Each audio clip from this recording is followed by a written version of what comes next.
watched you develop. You know, anyone who's pretty much interested in dance in the world has watched you develop.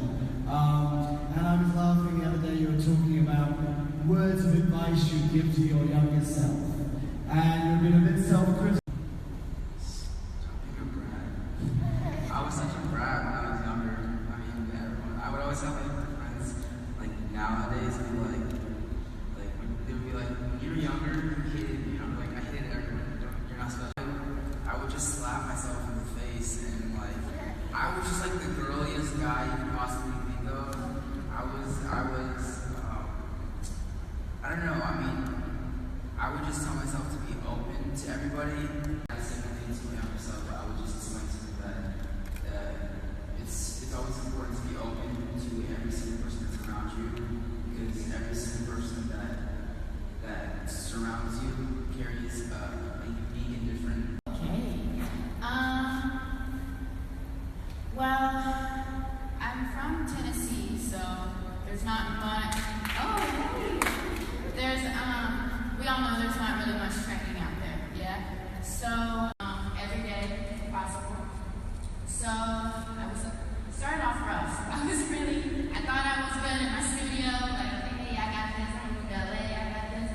Took my first class, I saw a little Cameron and from class.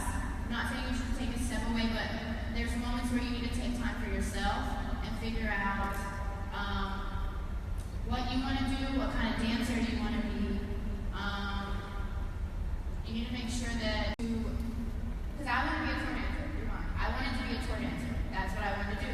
So I made sure that I watch people that have been on tour.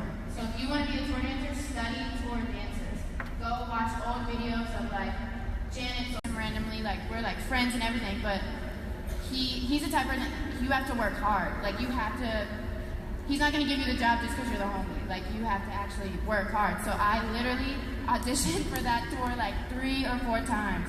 What advice would you have as a young dancer that commutes, that still does not make the full move to LA? What advice would you give, and how has that experience been for you? Okay, well, I have to thank God for letting me do all these amazing jobs. He's the real reason that I can say that I booked all these jobs. It's all when they're ready, because of you parents out there, I feel like I'm still coaching her. Call me. I have some ideas for you. You should do this. You should do that. I drive her absolutely crazy. So I try to back off, because sometimes she just tells me, Mom, stop. I know what I'm doing. And I had a very different plan for her than she had for herself. And that's my biggest lesson is I needed to really let her dictate her path. I mean, I got full bed, right, Jade? Love that. For 4 years. We slept on floors at other people's places. Charlize let us stay with her so many times. I love her. And had the dream. She took it, she ran with it, and that's the other thing is, I couldn't want it more than she wants it. She had to want it a lot more than I did. So it wasn't like I'm like, Jade, you need to do this, Jade, you need to do that. It was kind of like me going, you know, we're good, you know, you live. Parent, in the most respectful way, you have to let them know what you want as well. Because I knew my mom had the best intentions, and she thought that the jobs that I didn't want to do because I wanted to do something else was a bad idea. Like if I don't do this, then this opportunity, you do still have to turn it down. You have to know what is wrong and right for your path, and you have to clear that up for yourself. It's not just what your parents want. It's not just what you want. You need specifics. You need to know, you know, like I just knew that as much as I so deeply invested in what they're doing, that you can't take your eyes off of them. And I feel like that transfers into acting for me, because that's what I wanted to do. I want to tell stories. I want to live lives that aren't actually my life, because that's so exciting. And that's not changed me. I will always forever be the same person. I might be a little sassy sometimes, but that's not because I'm a changed person. But you know, I know what I want, but I'm gonna do it in the most respectful way possible. But you just have to take it. Just take it. It's yours. Congratulations on the engagement, guys.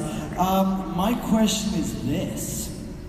Some of you, maybe there already, you may get there, into a relationship with somebody who is in the same profession.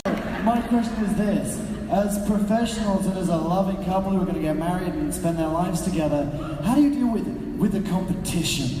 How do you deal with, sometimes being sweet to one another, but also telling you that it's normal for us. I mean, if he goes and gets a lead role in a movie, I'm a human being. Am I going to be slightly envious? I'm sure, because I want to be a lead role in a movie. But am I going to be so proud of him and so supportive? But like 4 or 5 years ago, even before Johnny was, and guys, by the way, Johnny Raspy's on stage now too. We both just I brought him up here too as my insight again.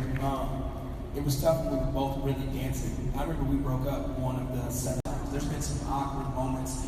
Like, man, it's really tough. Or you get in a big fight and you have to go to rehearsal together and run it together and respect each other in front of everybody. It's difficult. It's very difficult, but at the end of the day, you just go to the magazine. And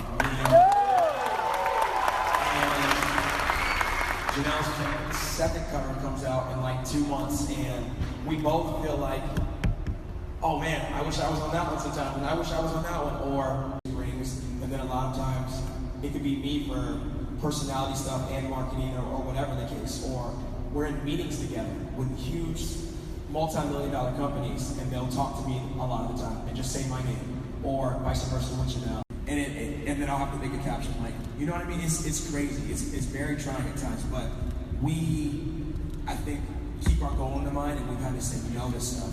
We've had to say no to huge jobs because they only want one of us. So we're like, no, you're not going to take us serious with a partnership. Of having our separate identities. So, and that's really important to us. We always want to be looked at as like Willdabeast and Janelle Ginestra. And if you make that decision, it's just open communication, and it's what you want to do with your partner. When it comes to a relationship, they say it's about teamwork, it's about a partnership.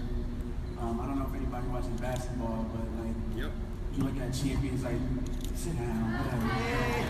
Miami Heat all game. But are a perfect example of that. They check each other, but the final goal is to win that ring, to win that championship. So yeah, it's about a partnership. Absolutely.